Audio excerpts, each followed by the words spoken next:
Golden, glittering, and gorgeous. That's how most people describe Gustav Klimt's masterpiece, The Kiss. But what if I told you this iconic image of love hides a darker, more unsettling story? Before we zoom in on the painting itself, let's set the scene. Imagine Vienna at the turn of the 20th century. It's a city buzzing with intellectual and artistic energy. Sigmund Freud is developing his theories about the unconscious mind. Arthur Schnitzler is writing provocative plays about sexuality. And in the world of art, a group of rebellious artists known as the Vienna Secession is shaking things up. Enter Gustav Klimt, a central figure in this artistic revolution. He's rejecting the stuffy academic art of the past and embracing a new, more daring approach. Klimt is fascinated by the human psyche, particularly when it comes to love, sex, and death. And let me tell you, this fascination is about to manifest in some pretty intense ways in his art. Now, it's important to understand that Vienna at this time was a place of stark contrasts. On the surface, it was all waltzes, fancy balls, and proper etiquette, but underneath, there was a current of anxiety, a sense that the old world was crumbling and something new and potentially frightening was emerging.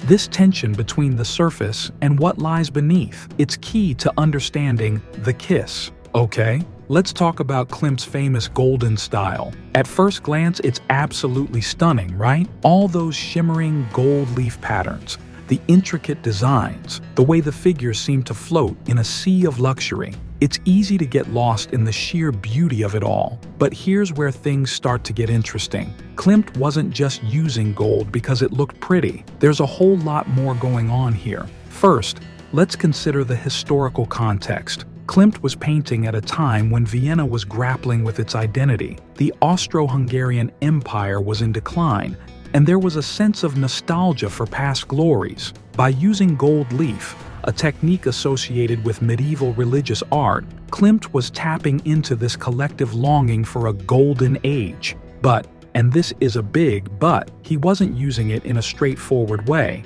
Instead, Klimt was subverting these traditional techniques. He was taking something associated with religious purity and using it to depict sexual, even erotic scenes.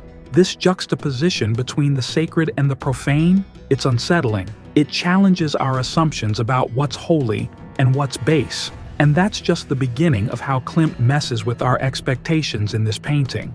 Now, let's zero in on the central image of The Kiss, that famous embrace. At first glance, it looks wonderfully romantic, doesn't it? Two lovers locked in a passionate kiss, lost in their own world. Aw, how sweet, right? Well, not so fast. Let's take a closer look. Notice how the man's hands are cupping the woman's face. It looks tender, but there's also something controlling about it. He's literally framing her face, directing her gaze. And speaking of gaze, check out their eyes. The man's eyes are open, while the woman's are closed. He's active, she's passive. Starting to feel a bit uncomfortable yet? But wait, there's more. Look at their postures. The man is kneeling, towering over the woman. She's in a submissive position, her neck exposed. And those rectangular shapes on his robe, they look an awful lot like bricks, don't they? It's almost as if he's a wall, an immovable force, while she's all curves and flowers. Now, I'm not saying Klimt was intentionally painting a scene of domination, but these elements add a layer of unease to the image. It's not just about romantic love. There's a power dynamic at play here that's hard to ignore once you see it. And let's talk about those patterns for a second. They're beautiful, sure, but they're also kind of suffocating, aren't they? The couple is so enveloped in these intricate designs that they almost disappear into them. It's like they're being swallowed up by the very passion that's supposed to be liberating them. The more you look, the more you realize. This isn't just a simple depiction of love. It's a complex, somewhat troubling exploration of desire, power, and the ways we can lose ourselves in relationships. All right, now that we've unsettled your view of the central image, let's dive into the symbolism. Because trust me, Klimt wasn't just throwing random pretty patterns around. Every element in this painting is loaded with meaning. Let's start with those flowers in the meadow where the couple is kneeling. They're not just there to make things look nice. In art of this period, flowers often symbolize female sexuality, so right off the bat, we're dealing with some pretty charged imagery. Now, look at the woman's dress. See how it's covered in circles and spirals. In many cultures, these shapes represent fertility and the cycle of life, but they also look a bit like eyes, don't they? It's almost as if the woman's body is covered in watching eyes, feeling a bit exposed and vulnerable. That might be exactly what Klimt was going for. Contrast that with the man's robe. It's all rectangles and straight lines. In art symbolism, these often represent masculinity, structure, and rationality. So, we've got the fluid, natural feminine paired with the rigid, constructed masculine. It's an age-old dichotomy, but Klimt is presenting it in a way that feels almost oppressive. And let's not forget about that giant gold halo surrounding the couple. On one level, it elevates their love to something divine, but it also isolates them from the rest of the world. They're trapped in their own golden bubble, cut off from reality. Is that romantic? Or is it a warning about the dangers of obsessive love? The more you decode these symbols, the more complex and ambiguous the painting becomes. It's not just about love, it's about sex, power, gender roles, and the ways we can become trapped by our own desires. Now, I know what you're thinking. Am I reading too much into this? Maybe Klimt just wanted to paint a pretty picture of two lovers.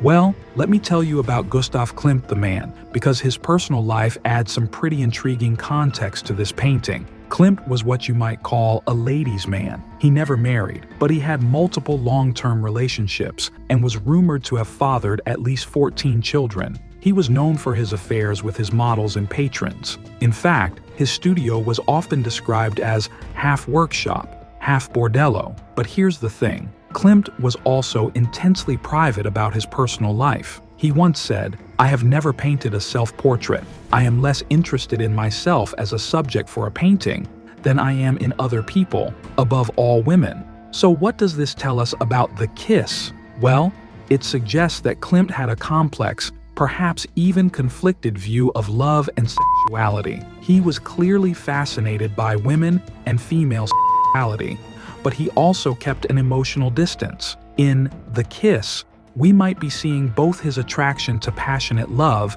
and his anxiety about losing himself in it. There's also been speculation about who the figures in the painting might represent. Some think the woman might be Emilie Flügge, Klimt's longtime companion. Others suggest it could be Red Hilda, one of his favorite models, but Klimt never confirmed any of this. He preferred to let the painting speak for itself, and speak it does. Whether intentionally or not, Klimt seems to have poured his own complex relationship with love and sex into this painting. The result is a work that's as much about the anxieties and power dynamics of relationships as it is about romance. Now, The Kiss didn't just pop out of nowhere. It's part of a larger body of work that Klimt created during his golden period.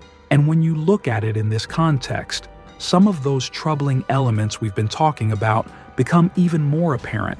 Take, for example, Klimt's other famous work from this period, Judith and the Head of Holofernes.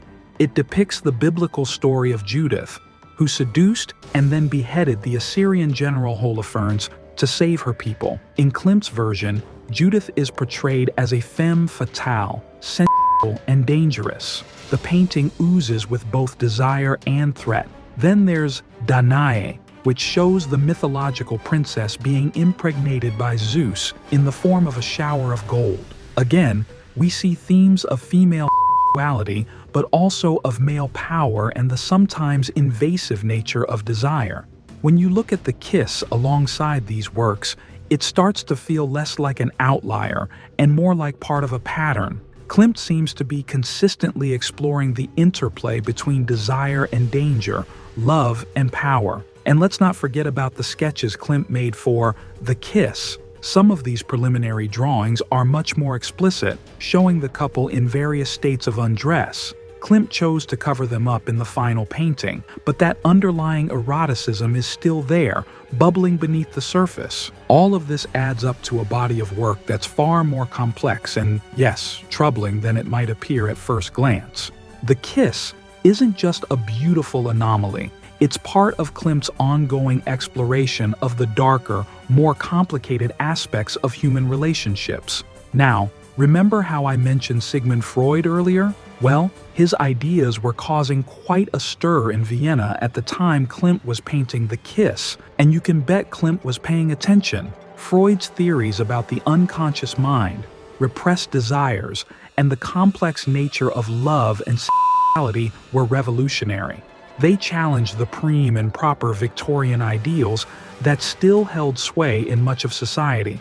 And when you look at The Kiss through a Freudian lens, things get really interesting.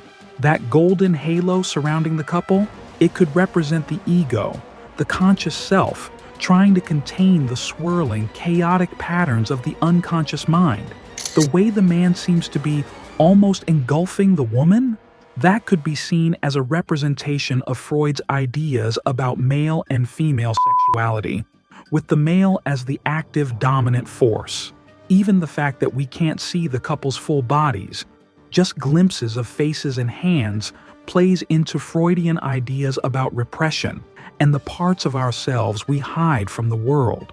From its exploration of power dynamics to its commentary on gender roles, from its blend of the sacred and profane to its reflection of Klimt's own complex relationship with love and sexuality, this painting is a proof to the depth and complexity of human relationships. If you enjoyed uncovering the risque secrets of art history, be sure to hit that like button and subscribe to the channel for more videos that peel back the layers of famous artworks. Don't forget to tap the bell icon so you never miss an upload.